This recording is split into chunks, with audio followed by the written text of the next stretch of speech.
My name's Alan Johnson. I've been married to Diana for 37 years, dated in kind of right after high school. Been married ever since.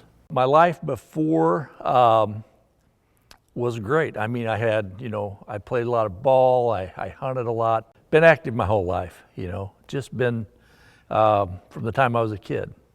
And actually, I was turkey hunting whenever I noticed my first symptoms of this, which was really out of breath. Then I started feeling bad. You know how it is. I've got the flu. I'll get over it. And it really didn't leave to where it finally got to where I get out of bed and couldn't walk 3 steps. Finally, my wife, Diana, along with my daughter, Kinley, got together and said, "You're going to the doctor." And I wasn't in there 5 minutes. The doctor, he goes, "You're going across the road to the hospital," and did. And 5 minutes once in the hospital, they checked me out. Shortly after that, they came back in with the results and they go, "You have polycystic kidney disease," which my mom and grandpa, her dad, had also. I was really apprehensive because I didn't know. I knew what I had, but I didn't know what we have to do to take care of it or to get the ball rolling.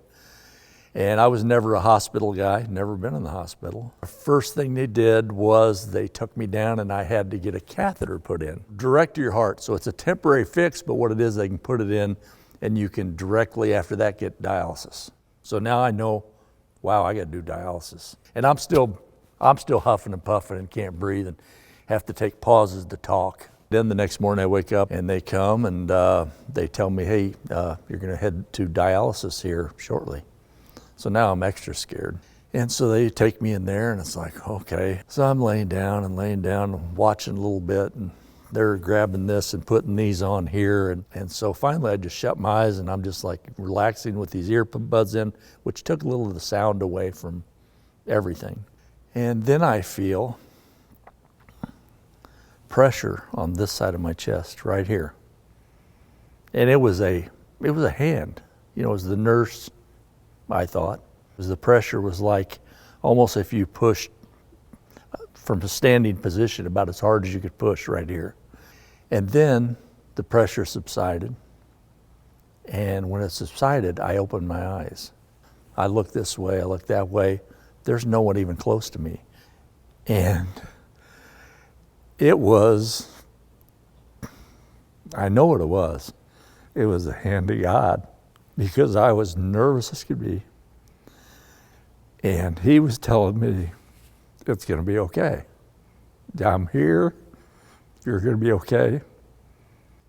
I found out later that my wife had went down to the cafeteria and she was down in the cafeteria praying that I would be covered, I would be touched, I would be, just taken care of.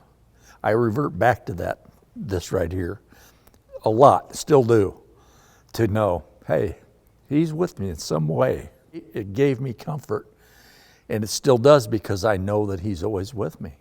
Having kidney disease and being on dialysis, it takes pretty much half of your life away is what it does, but it's a necessity. You have to have it. The days I have dialysis, the rest of the day after you get out, most times you don't feel like doing anything. Come home, crawl in bed. It's not good for somebody that's really active.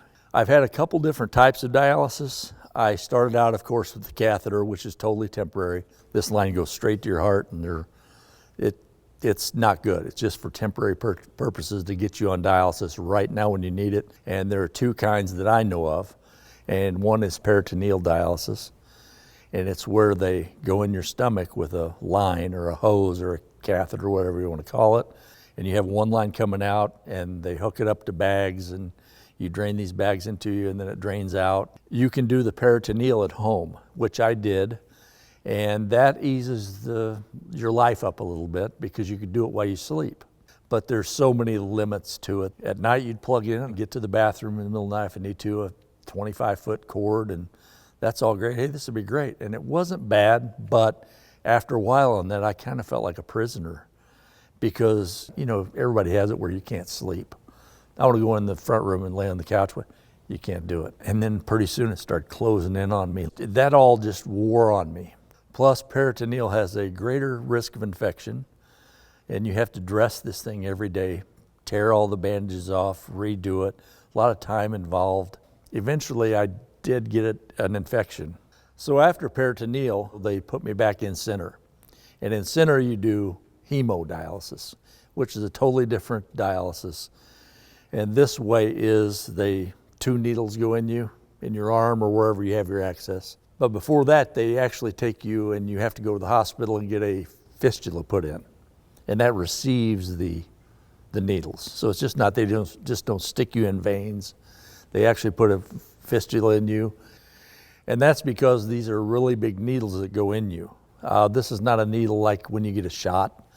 Those are a piece of cake to me now. But these are, I call them telephone poles. They're pretty nice size. You get this hemodialysis and they put one which pulls blood from you, goes through the machine.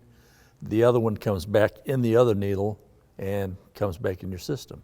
I think that most people don't know that it's gonna take half your life. Somebody that isn't even on dialysis, there's a clock ticking that goes, the older you get, I've just got so many days, hours, weeks to do whatever till it's over. So that gets in your head too, and now I'm giving up half my time doing this, and yes, it's keeping me alive. Great, that's great, and I'm so glad they have something like this to keep people alive, but at the same time, you really give up so much. And this is not a cure for kidney disease. It's just like all the other forms, it's prolonging your life until you can get a kidney, or pretty much you die. I mean, that's the two ways out of this thing. I mean, that's all we got to look forward to. So my hopes is that carrot hanging out there is that kidney one day receiving the kidney, because when you get the kidney, you are back to yourself. If you're on the list, you have to have something to look forward to and hope for, and that's what I'm hoping for. I haven't tried to find a kidney on my own myself. Like, I'm not the person that goes up to you and go, hey, what blood type are you? You ever think about giving me a kidney? That's just not me. My doctor says to do that. He says, ask everybody you know. That's not me. But I have had now 8 people, friends, and some were barely friends, I didn't even know, that came forward, and they've offered. And a few have gotten real close out of the 8. I mean, real close. My sister was one. She was a perfect match. They even told her, you should go play the lottery because we've never seen a match like this before. And they told her that before things were totally done. And she got down to one of the last few tests. She had done all the testing, and one of the few tests left, and it just didn't work out. So when I had 1 or 2 others the same way, got down close, your hopes get real high, and then nothing. So now my hopes don't get high. When one of my donors go to the hospital, they want to make sure that person is going to be, if they take their kidney, they're going to be 100% good. And then they want me to be 100% good. So that's the difficulty here. Yeah, blood type is the biggest deal, but they also have different routes to where now you don't have to be an exact blood type. It's like a trading system they have. The good part about that is if somebody comes and they're an A positive, let's say, and they'll find somebody for that A positive, and then they'll find somebody in trade to give me an O positive. And the deal is, I had one of my donors like this. They got shut down the last testing.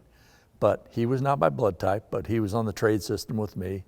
And they told us that if we wouldn't know better, that we would not know there was a trade involved, because they will not pull his kidney until I'm ready. And they have one for me.